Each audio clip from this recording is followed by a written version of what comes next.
Okay, chat bans have been activated. They are Kale, Caston, Pantheon, and Kha'Zix, and I'm very happy to see that Kale ban because Kale gets ridiculous. This is a best of 3. This is game 2. Clueless is currently up 1-0 in this series against Cheese Enema. I'm really happy to see Cheese Enema playing, but that game 1 was brutal. Just blockers. There, I said it before any of you could do it. Gander, did you forget about your summoner blockers? Rheingold, I will shot you. With web. Because you should make sure that you have summoner blockers on. Because, see, some of the players like to hang out in the stream, and they're not trying to cheat, they just like to hang out in the stream, and we don't want them to accidentally see the summoner spells. So, you know, it's important to have summoner spell blockers. Guys, do you know what the best part about being in charge of the stream is?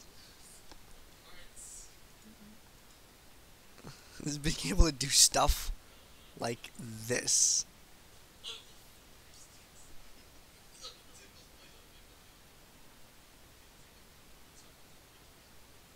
Where's the other side? See, I'm spectating the game anyway, so it's okay. But for those of you who can't see the game,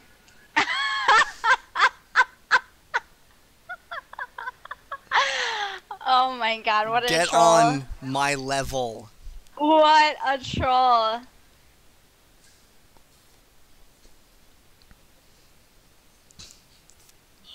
There you go. We could see forever now, guys. You can't stop. Alright, well, we had a Jarvan lock in there by NUMEROS over on the left-hand side.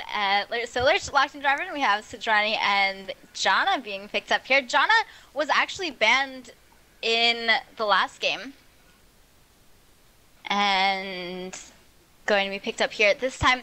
Remember, that Sidrani is a pure AP Sidrani.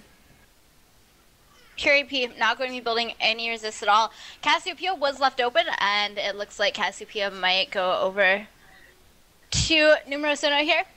SNC hovering over that, and yet to highlight a champion, but you know, Cassiopeia has been doing pretty well over the course of the day. Did I think 50% more damage than anyone else on her team 2 games ago when I said that I thought it would be 10%. 50%, kind of a lot more than 10%. What? On the Blitzcrank! I'm excited. MMKH plays a very good Blitzcrank. I'm actually a little bit surprised that they picked up the Blitzcrank this early, because MMKH is like pretty much the only person in DominateDominion who actually plays Blitzcrank. So it was pretty much going to be theirs if they wanted it, but this way they're actually going to be able to counterpick. So putting a little bit more focus on the ability to counterpick, they can maybe try to counterpick a bot lane if Clueless locks in a bot lane right now. I'd be a little bit surprised to see a Lucian, but not too surprised, because Janna Lucian is a very strong synergy. Lucian has his passive Blade Slinger, allows him to duplicate his auto attack after using an ability. So it's like a free sheen, basically. He has a free sheen, but it takes 2 auto attacks. So it would apply 2 copies of every on hit, like a Nami Tide Color's Blessing or whatever.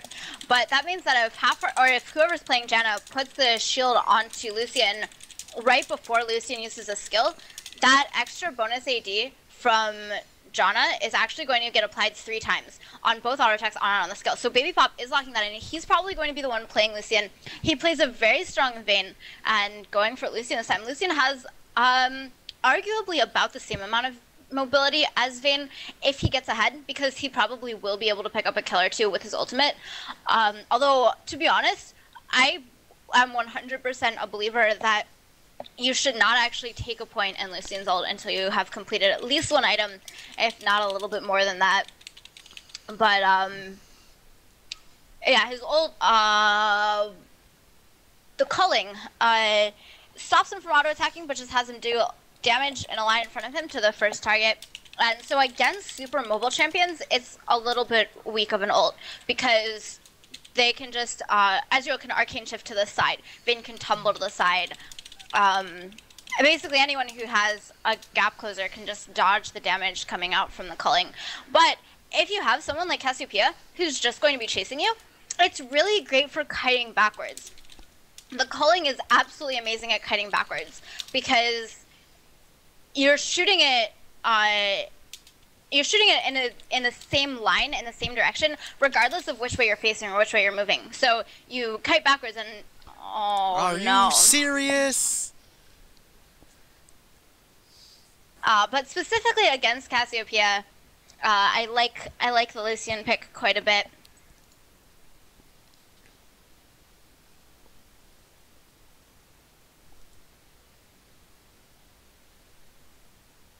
I'm really excited for Jinx. Really excited for Jinx. She looks super fun. She has a global, and her chase is going to be amazing. Yeah. But who knows about her damage and other stuff, though. She doesn't have a built-in escape. Switcheroo. Get excited, Switcheroo, Zap, Flame Chompers, and Super Mega Death Rocket. And her two guns are... Her long-range one is called Fishbones, her shortest range one is called Pow Pow, and Pow Pow is 525 range. Her Fishbones has 600 plus 25 per level of Q. So it's 600 While up to we're 700. hanging out, and I want to say it's 8 mana per auto attack if you want to have it in the range form. I think we have to remake this one too, it looks like. So, if you guys want to hang out, we have an in-game chat channel that's full. We have an in-game chat channel that's full. Oh, it's 20 mana per attack. Okay, so that's actually kind of a lot of mana. Her mana right now is 170 plus 45 per level, so she gets an extra 2 auto attacks per level, 175 divided by 20. So basically 9 auto attacks only from base mana. I honestly think that blue might be okay on her, maybe. I think that Genja, assuming that Genja ever plays Jinx in competitive, he is going to build a tier on her. Because being able to have 700 range all the time at max level is just going to be absolutely insane. But you also get the attack speed from Pow Pow the minigun. Cercio, which Kamigawa? Because I actually got into the game during Champions Kamigawa, and I played like through Mirrored in an 8th before I stopped having people to play with. But I really like the way Jinx's kit looks. It looks like her chase is going to be great. She doesn't have a built-in escape, though, which is one of the things that makes me a little shy about her. Oh, I didn't even realize she had AoE splash, including crits. Oh my god. Yeah, she's going to dish out damage like crazy, but it feels like it would be really easy to... Oh my god. It'll be really easy to tag her with some CC and shut her down, I think. Which means that she's going to be kind of comparative to... Sivir in a little bit of a way, with her way that she engages and escapes. I feel like if she gets a kill or something that procs her get excited, then she's going to be able to duck out of that fight really quickly. And that could be used as an escape, I suppose. But I don't know. We'll have to wait and see with that. But it looks like she'll do plenty of damage. Just the question is she going to be survivable enough in Dominion to be effective? Because that's part of the reason why we don't see a lot of Sivir, Varus, or Ashe, is because it's extremely dangerous to run them. But her globals are always nice on this map. That long range interrupts are great to have.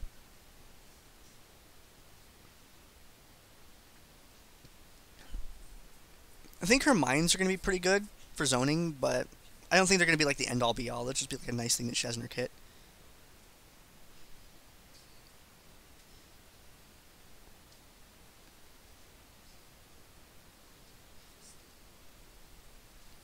So we are back in the lobby, another lobby reset.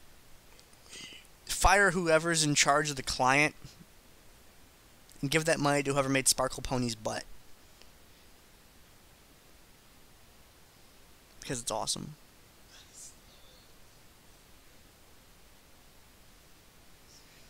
Well, The Last of Us, we can't do anything about client errors.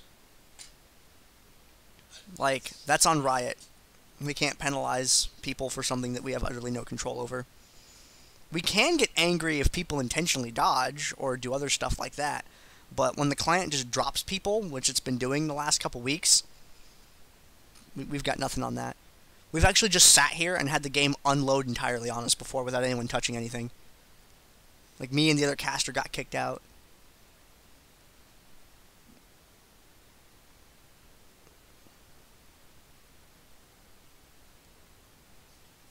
I like book drop.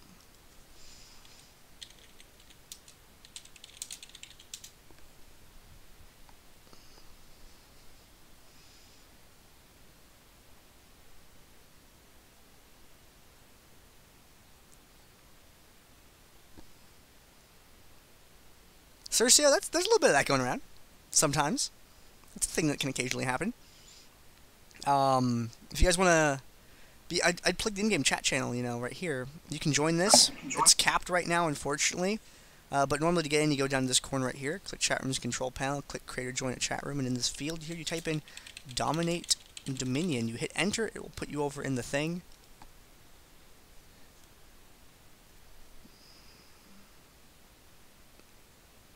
Dear, play nice, guys.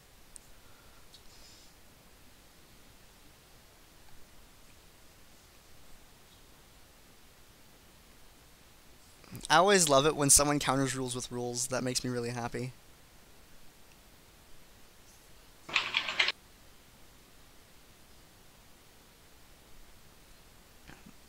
Alright, we also have a raid call. The raid call ID is... I can actually show my raid call on the screen. It doesn't hurt anything. Ta-da! Where's it? No, where's my button for it? Ta-da! Your raid call. The ID is this, over here. In the little corner. I can copy it. I can post it over here. So you guys want to hang out and talk to us about Dominion? Sometimes we also sit and raid call together and watch Worlds or streams or stuff like that, which is also a lot of fun to do. If you like Worlds, because I mean I know a lot of people are following that right now. We just hang out in raid call and talk and watch it. It sounds simple, but it's way more fun than, because the Twitch chat's always broken, so it's great. And we watch other stuff too. Like, we were all watching Evo on here one time. People hang out and watch the stream on here. The raid call's great. You can just get in here, find games, talk to people. It's an excellent extension of the Dominion community. And follow the channel, guys. Follow the Twitch channel. This channel that you're watching this on right here, the Dominate Gaming TV channel. Because if you do, you'll see gameplay that goes on during the week. Oh, hi, Hrondir. I didn't catch you when you, jumped here. Alright, so we are at bans. We are at client reset number 4,272 and 70.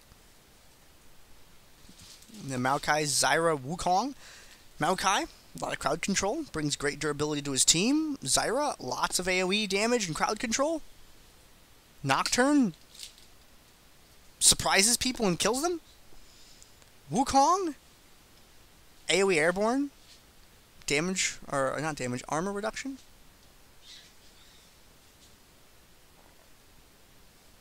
I know I mean, Hondir. That's what's up.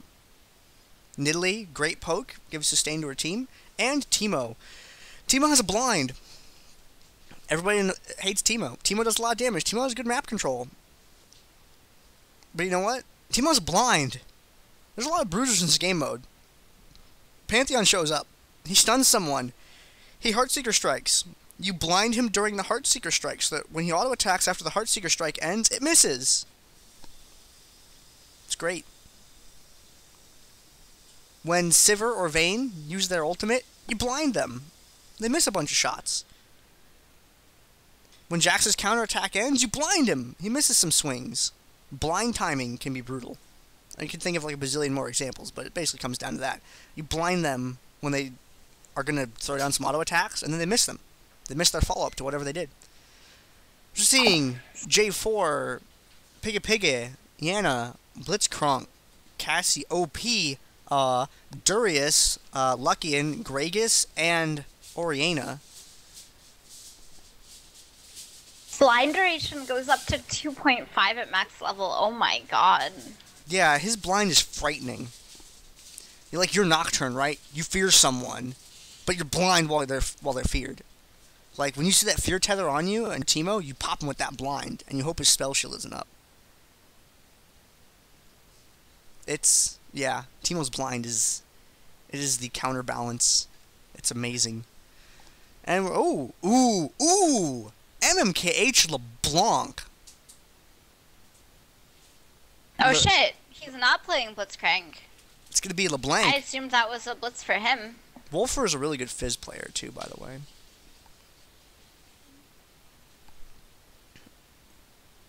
I like these I'm really comps. looking forward to seeing the Lucian. Half-hard playing Darius is something that I did not expect at all. Half-hard, that's not an AP. What's going on here? Okay. I'm looking Maybe at he'll comps. still pick with Peoples. It was actually Peoples who was playing the full AP Sejuani 2 weeks ago.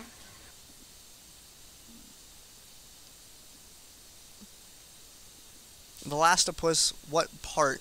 They had to pick the same picks up to the part where the thing crashed. The Heimer pick didn't count because they crashed during that.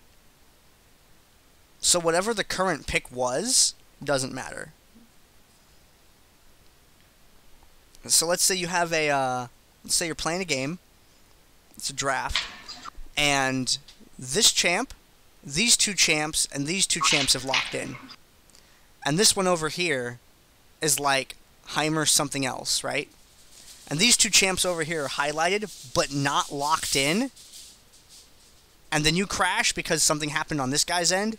These can be repicked if these weren't locked in.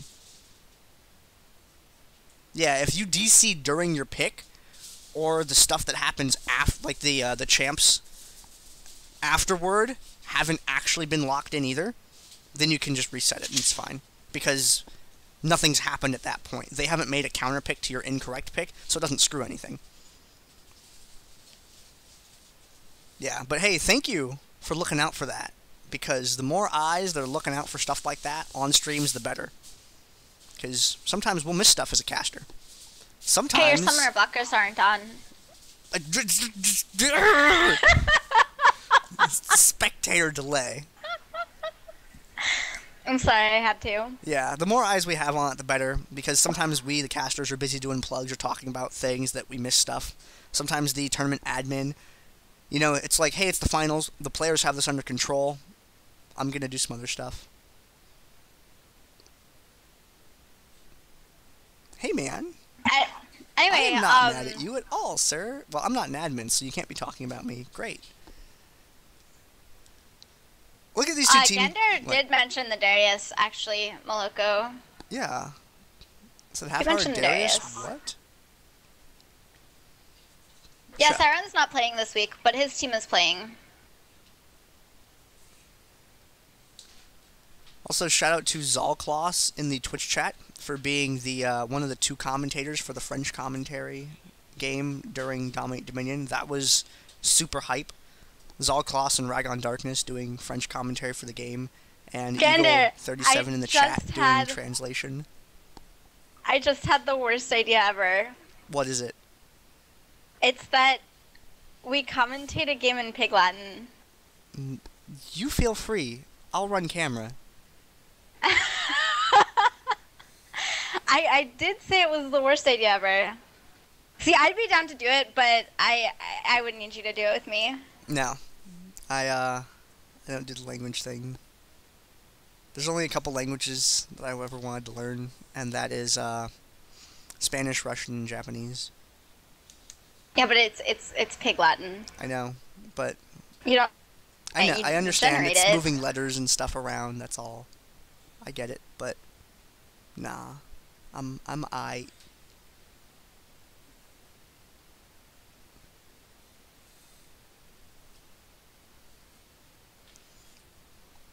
I don't think I can fit that many languages in my brain, man. It says Harandir in the chat, who suggests Danish. Look, Spanish is because I have a lot of friends that speak Spanish, and Japanese is because I have family who are Japanese, and the Russian one would literally be just for fun, just because I really like Russia. Like, Russia and its history and everything about it are kind of fascinating, except for communist-era Russia. That was garbage. But I approve of Parkhurst's Jenna skin. yeah, the Japanese and Spanish are just mostly like a friends and family thing, because it'd be pretty hype to be able to communicate with them better.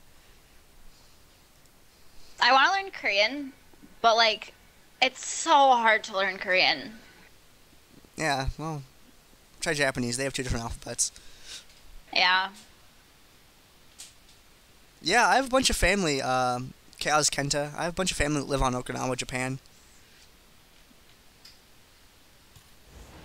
I didn't pick the clan name, Kaiserisk. I joined it after it was made. Okay, I need someone to explain to me why when I get into a game, both the normal overlay and the team fight overlay are at the bottom of the screen. I'm gonna screenshot this for you. I'm gonna put it on Imager. And I need someone to explain to me why it's doing this and how to make it not do that. That'll be interesting. I actually haven't experimented enough with the team fight overlay to feel comfortable using it yet. I mean, I'm not doing anything. It just, like, happens. Well, Sakuriono is technically correct, yes. Okay. It does have 3. The name Vato Clan was come up with by the 4 brothers who founded the gaming clan. It was originally a CS source clan, Counter-Strike source.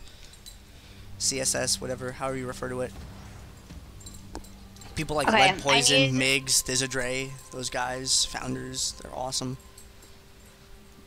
I need someone to explain to me why it's doing that.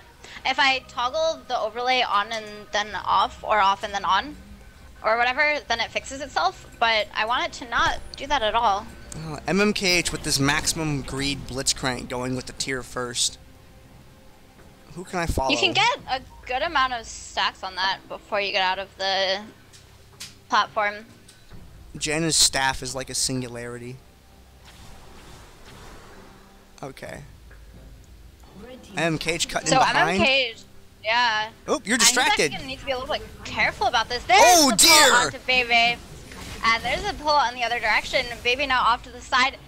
LeBlanc cannot distort back to her distortion start, and everyone gets to the top without further incident. Bebe trying to poke from back. There's the knock-up from the Arctic Assault onto 2. Snare does go down onto Half-Hearted. Jenna Tornado comes across and does get the knock-up onto MMKH, a decent amount of damage. There's the pull onto Bebe. That's 2 for 2 of pulls onto Bebe, and that's exactly what you want to be pulling. He's going to get some damage off from this side. Meanwhile, Jarvan EQ'd over to the other side. Cassiopeia does manage to get the kill onto Lucian, but Blitz is going to go down. Half-Hearted, great last-second Janna Shield knock-up onto 2. There's the mirror image passive proc onto LeBlanc.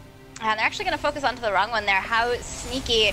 Half-Hearted now off to the side. Gets a Janna Shield. LeBlanc distorting back over the side, but that's back towards High Peoples.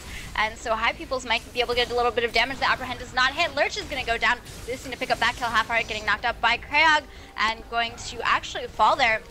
Now Bebe with the Storm Shield from Jenna. There's the E over to the side. Manages to pick up the kill with the double kill. Piercing Light gets that one. Ardent Blaze not quite enough to pick up the second kill, and they're going to get the windmill. And that is the windmill fight. Yay! Bottom part of the map, Wolfer and Corval having a little bit of a disagreement with each other. And oh, that pull, Wolfer jumping right over that, which is pretty good for him. Corval with the shield. The shield makes it pretty easy for Oriana to trade with people because, well, she has all that extra health. And over the course of a fight, that is significantly more damage that you have to deal to her in order to send her back to base. Lurch having picked up the Storm Shield. And it's also, I want to say, a bonus 10 plus 5 per level armor and magic resist, so it makes her even more durable. Let's check that. Yeah, 10 plus 5 per level armor and magic resist get added. Oh dear, Half-Heart is being chased away. He pulls SNC in, they get a little bit of damage on him. Snare lands on High Peoples, but he's going to be okay. He's not too worried about that. Good airborne from Jarvan in the process, though. Darius getting taken down. A good Cataclysm from Jarvan as well. He's been on it, this team fight, with those. BB Pop being forced away. And Cassiopeia picking up the shutdown on Lucian, though might die for his troubles here now that Half-Heart has returned to the fight. He is shielded just at the last moment by Corval, sitting there at the maximum range for that. The Shockwave missed because I think he thought that the ball had managed to make it over, but it was just out of range, and so Shockwave used on himself with no enemies nearby, so that cooldown not actually used by Corval. Well, I mean, it went up, but no result of it. High People's Arctic assaulting back in, takes a little bit of damage from LeBlanc, trying to get out. SNC coming. There's the Q actually from Jenna in the wrong direction. Half-hearted, nice juke there. Gonna stay in because Jana has the shield. That was some communication in the voice chat there, but he does go down to LeBlanc. Nice distortion from MMKH. High People's now chasing Corval. Corval gets a little bit of a shield, but Baby Pop picks up the kill. And MMKH now trying to get behind the point. Does not quite land the E there. And looks like they're going to just try and recall behind the point. SNC is going to get out. Yep. Just barely making it away there. Pretty close for that escape. And, geez, I'm down pretty handily right now. Down 100 points already, 5 minutes into the game. They were 4 capped at one point. This almost went neutral. Things not going so well for them right now. Clueless with very good map control. Oriana had to roam up, and Wolfer just said, okay, well, I'm just going to take the point. And the fight was still even-ish, despite the fact that technically it was a 4v5 on the top of the map. Both teams moving around the center of the map, looking for a position to engage. People have not finished their sweepers yet. This is why the Hextech Sweeper is so important, because it lets you roam and move around the map a lot more freely. MKH coming around from behind. Oh dear, he has been found by pretty much everyone. Good distortion escape, and may be able to get away still. So Windmill was neutralized just now, but SNC is going to go down. Baby Pop just got a reset on his E from that Light Slinger, I think. Going to chase on the other way to interrupt LeBlanc. Parker's just channeling the point as Blitzcrank does go down the chase now onto Lurch. He's going to be able to pick up the health relic, but we'll see what that cooldown on Apprehend is. Apprehend is up in 2-1, but actually High People's is plenty enough to finish the kill, and Half-Hearted not wanting to be taken down. Smartly backed off. Meanwhile, Baby does pick up the kill on LeBlanc, and so once again it is a 3 cap for Clueless. Clueless has been looking pretty good in the first game and the second one. Down the bottom lane, Quavo getting low on mana. Wolfer not an... Oh dear, Wolfer! That's not where that... Hey, Irv, how you doing, buddy?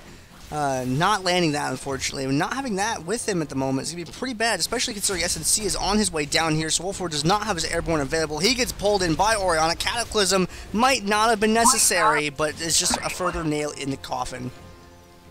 Yeah, Fizz does have the 10% CDR from his Hextech Sweeper, but he doesn't have enough CDR, enough levels in his Playful Trickster for it to really be that short of a cooldown where he can just spam it all the time. But somehow, Half-Hearted manages to survive long enough to pick up the kill on the Krayog there. Parker's now trying to run away, and he is Janna, but he's also trying to run away from LeBlanc and a Cassiopeia, which is a little bit difficult to do, because if Cassiopeia lands those noxious blasts, she has the extra move speed.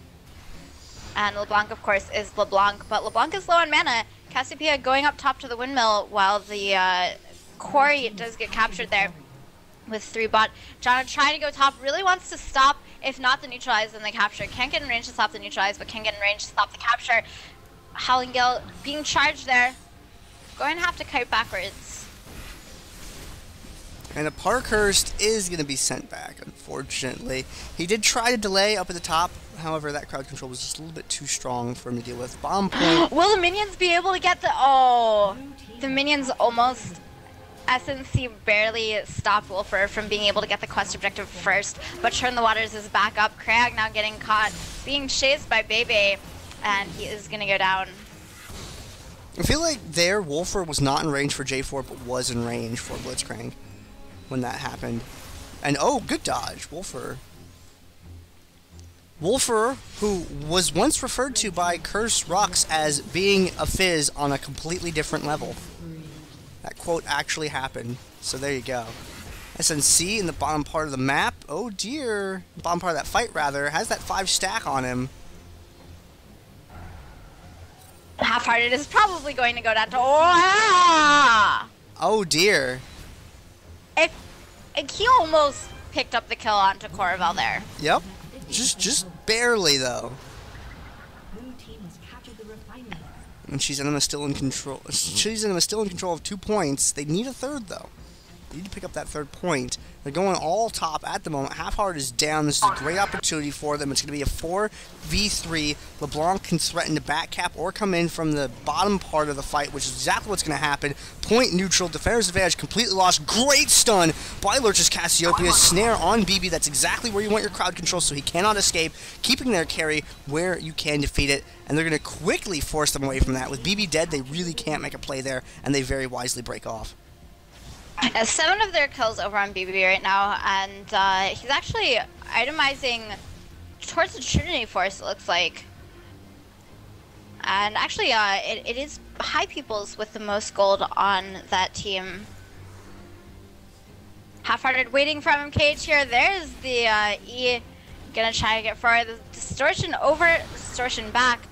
Ooh, W that Jana, Zephyr tagged, but she was too far away for it to matter much. It did get a little bit of damage in, though. Yeah, Half-Hearted has the potential of melting through LeBlanc. I almost think he was in one-shot range with the ultimate if he had used that. But he wouldn't have been able to get a reset on it after killing off MMKH. And he might have needed one more hemorrhage stack first. So by applying this pressure, they've created an opening where Sejuani, by High Peoples, can move up to the top part of the map. SNC doesn't believe in walls, because walls in this game are only a suggestion. Cataclysm gets thrown down. Jarvan has to cancel it early because he's boxed himself in. There's the Earth the Manatee coming out on J4. Everyone in the top lane. Cassiopeia fleeing from Darius just south of everything that's happening here. Snare on Wolfer. Playful Trickster is down. There's the CV to give vision in case he had run away into the brush. And no, not going to pick that up. Coming down from the Playful Trickster. That AoE damage just enough to take out LeBlanc there. Fizz basically wins every single duel with every single champion in this game. He'd probably lose a duel to Galio. Talon. But he's deathly allergic to silences. Yeah. Talon and Mal's can kill him pretty hard. But other than that, yeah, you're right.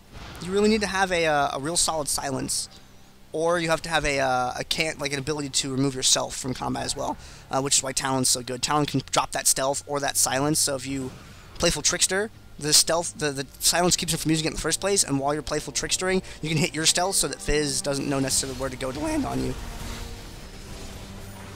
because he would not be able to use his sweeper while he is in midair. Yep. But there's a great Glacial Prison coming across. Parker's channeling his ultimate. Lurch is going to go down. There's a double kill for Lucian. Half-Hearted barely lived and is just going to stay off to the side of the fight. Zephyr comes out on SNC. They'll be able to pick up this probably. Yeah, just a triple kill. And Baby needs to get in range to pick up the in order to pick up the Quadra if he wants to. Can he actually pick it up here? Lurch did revive just now, but he's actually going to get taken down. He rankered onto the Miasma and went down. Pupils managed to get the revenge, but we do have LeBlanc on the top side. Distorts out of the Howling Gale, but the Howling Gale did get the interrupt, which is all they wanted. Pupils, Arctic Assault is up, gets the interrupt on the recall, and Janna coming in very low mana, but the tower shot comes in, and it's actually Half-Hearted to come in and KS that with a crippling strike. And this is Cheese Enema on the left side versus Clueless on the right side. Clueless is currently up 1-0 in the series, and if they win this game, then Clueless wins the tournament. Wolfer having some trouble down here, 1v2 against Corval and MKH, and is going to be picked up by an auto attack from Oriana. And then Lucian getting taken down as well. So Ori is going to be able to take the tower back, but Cheese Enema really hasn't been able to get anything going. And this is the second game, and it's a little brutal for him. Clueless has been playing excellent. Just running on top of Lurch. They're trying to get a Monsoon to ult Cassiopeia in the middle of the Actually, his ult was down. He was just running on top of Cassiopeia for funsies. Yeah, you know, Janna likes to have fun occasionally when she's not doing things. Oh, that was an amazing apprehend. MMKH tried to juke it, but it was double juked or something. And Parkers gets the neutral on the point. Still Half-Hearted trying to chase on MMKH, going to have to turn around now, gets the shield from Janna. It's not going to be quite enough, and they're going to have to abandon ship. Meanwhile, the Boneyard did just go over the way of NUMEROS Uno, aka Cheese Enema. Glacial Prison onto Lurch. There's the Arctic Assault, picks the kill, and gets out. Meanwhile, Krayog is getting a little bit intercepted here. Wolfer comes in, there's an Urchin Strike to chase forward. Playful Trickster manages to pick up the kill. Turn the waters, lands onto SNC. Wow, that was a lot of damage. Damn, Wolfer is just, that was great what he did. It's just everything about that, and even ending up here now, just Wolfer has just sort of Pac-Man through enemies all the way across the map. Did you see that Howling Gill interrupting SNC's EQ combo? That was fantastic. And Baby with a great culling there to pick up 1 kill onto LeBlanc. Lurch now manages to get the shutdown onto Sidrani. Again, pure AP Sidrani. No tankiness at all, but they're going to be able to pick up the quarry. Windmill is forfeit to Oriana, and we have Krag trying to backdoor the Joe right now, but Peoples is here to stop that from happening. Windmill does go over. It's a 3 cap still in favor of Clueless, but Anima has the potential of taking back the quarry pretty soon. Parker's using his ult for no reason there. I think that might have been a little bit of a misclick. Yeah, those do happen periodically. They're rarer and rarer at high-level play, but once in a while, the crowd gets defeated at the top part of the map, even with a defensive garrison up for him, but it's because Peoples does bring a lot of damage and crowd control to the table. BB Pop trying to run away from a Jarvan. That does not work so well.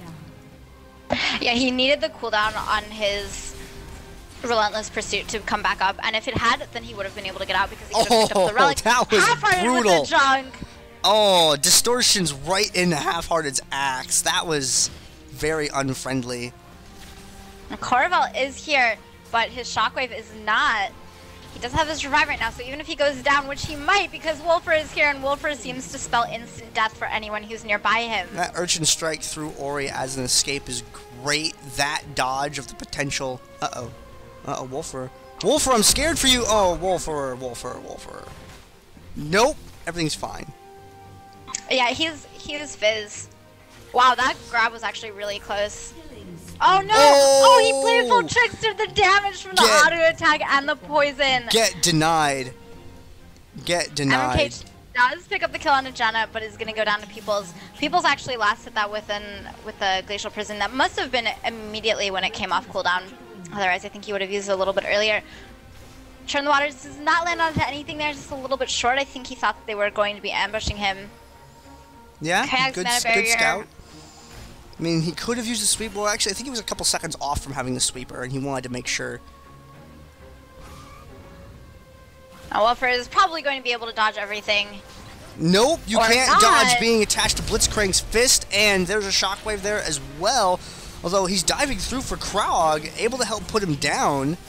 And BB Pop now, low on health. Don't walk into that, BB. Good, he walked away from it. He scooted away from that towards the end of that fight. He did pick up 1 kill, though, before going down, which is absolutely amazing when you're an AD carry fighting 2 AP carries, because that is not an easy task for an AD carry to do. AP carries tend to just win that by a landslide. And Wolfer did pop his revive. He is back in the fight against Corval. Now Parker's trying to channel the point to stop Wolfer from needing to tank. There's the Urchin Strike through. Krag is not standing in a place that Wolfer is scared of getting grabbed to. Now he is a little bit. Parker's actually just going to channel his Monsoon for a little bit of healing, and Wolfer now running up towards the center of the map. Turn the Waters this time does land, and he's actually just going to go straight back in Playful Trickster after the Urchin Strike, and it is Peoples who picks up the kill, chasing now after SNC. SNC has his EQ available right now, but he would be running towards a Darius, which is not really what he wants to be doing, and Peoples actually going to turn on to Lurch. Arctic Prison goes down, and we do have MMKH in, but the Slinger... culling, excuse me, from Baby comes in. Gonna pick up 1. That actually goes over to Darius. A nice double kill for Lurch, but the dunk before he can make it a triple. And Half-Hearted with a double of his own. And that is surely not going to be game here because LeBlanc is about to get the neutral onto the windmill. MMKH has managed to stall out the game. For how many seconds, we're not entirely sure. But he is going to prolong it. And it's really interesting it happens at 2 Nexus health because I mentioned how we've seen a bunch of 2-0 victories in this game. We've seen a lot of 2-0 comebacks. I don't think we've ever seen a 1-0. I think we might have gotten 1-1-0. We've had 4 2-0 comebacks, and for 1-digit comebacks, I think that's it. I think we had an 8 at one point, but it's mostly 2s, so we'll see if they can take this one home. It's going to be a, they're going to have to play a really tight game to finish things off. There's a Twin Shadows highlighting vision. Peoples is there. Peoples is pretty durable. Want to stay outside the range of the culling. Crowd goes in, dives in to get him. They don't catch him with the airborne. They manage to box him in with the cataclysm, but there's no follow-up damage for that crowd control because they're all stuck, zoned away by Peoples on the other side of the fight. Oh, that tether from LeBlanc landed, and that spelled certain death for Baby. He does not have his revive up right now. Exhaust onto MMKH from Half-Heart. He's going to get snared anyway, but Fizz in the bottom picks up the quarry, and that is going to be game. Yep, and that means that Clueless is going to be your victors this tournament with a 2-0 victory over Cheese Enema. That is going to be all the games we have to bring you tonight. It was really nice to see Cheese Enema in the finals again. I'm a big fan of that team. Even though they didn't do so well, it was still nice to be able to see them make it. They didn't necessarily lose, you know. I mean, they won second place. That's great. It's not first place, but second place still has prizes, guys. Never be sad about second place in a tournament. It means you still get stuff. That's awesome. So, the champion, continuing champion, from what I understand, is going to be Clueless. Cheese Enema with that second place.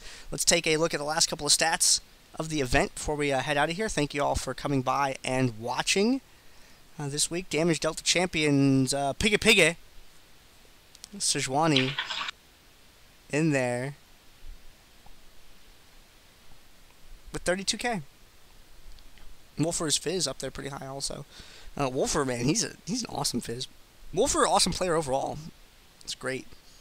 And let's take a look and see who Graveyard Hero was for this game. Graveyard Hero for this game is going to be Jarvan with 194. And I don't have anything else for you guys. I looked as hard as I could. The cat has knocked the game under the fridge where I cannot get it. So this is all I've got to bring you today. Thank you very much for coming out and hanging out tonight. Make sure to follow the stream. Tell your friends about it. Come in and hang out next week when we do Dominate Dominion number 77. Rheingold, say goodbye to people so I can transition out. What? 77. I said 77, right? Oh, I thought you said 97. Oh, no. 77. 77. Okay, but yeah, thanks for watching. If you enjoyed the cast, you can follow me on Twitter and Twitch. I am going to be casting Go For Little tomorrow, and I stream like every day basically. So I'll post links in the Twitch chat, but it's all /RhinegoldRiver. And if you want to play Infinite Crisis with me, you should add me in that game. I'm Rheingold. And yeah. Alright. That's all for now. Good night, everyone. Thank you for watching.